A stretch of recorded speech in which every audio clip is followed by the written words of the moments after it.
top people right under the Attorney General, put him into the District Attorney's office, also put a man into the State Attorney General's office, Letitia James' office.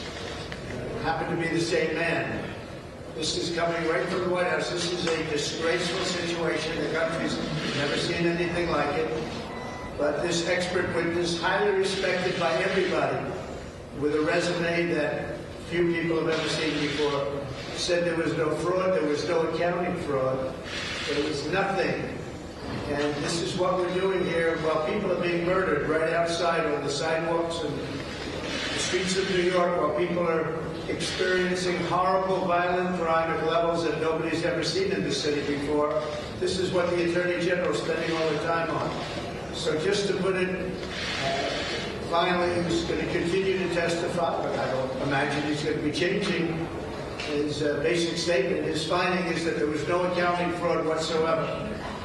The statements that we put in were very conservative. They were the opposite of what they said. The accounting fraud, and the fraud was on behalf of the judge and the Attorney General, who took assets and made them numbers that were fraudulent. As an example, Mar-a-Lago. As an example, Doral in Miami. As an example, 40 Wall Street and others, where they cut the values to a level that nobody's even imagined. You take a look at Doral and look at the numbers that we're talking about for Doral. But the most obvious of all, because of the fact that people know it, is when you value a place like Mar-a-Lago at $18 million when it's worth anywhere from 50 to 100 times that amount. We had an expert witness in the other day. He's the biggest broker in the country for luxury properties. I guess he's the ultimate expert, actually. What does that mean? And he valued Mar-a-Lago at over $1 billion. And the judge valued it at $18 million. The judge doesn't know the value of Mar-a-Lago.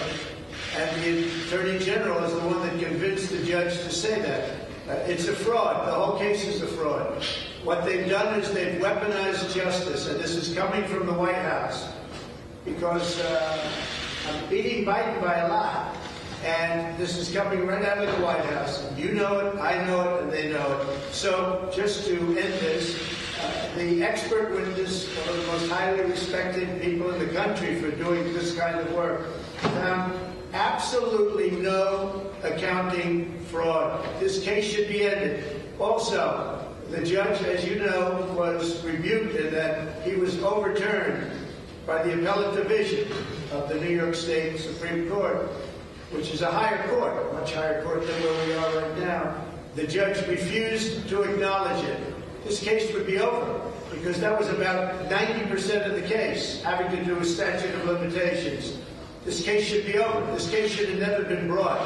This was a political witch hunt by an Attorney General who's out of control and tried to get elected governor and failed. But this is a political witch hunt, and our country should be ashamed of what's going on.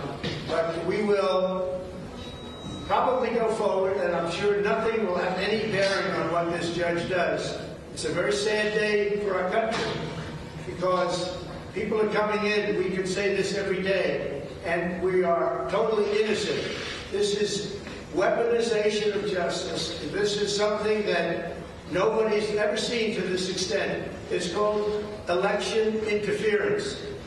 It's a sad day for our country that a thing like this can take place. I'm sitting in a courthouse instead of being in Iowa, where I should be, even though I'm leading by about 40 points. Thank you very much. Former President Donald Trump there, headed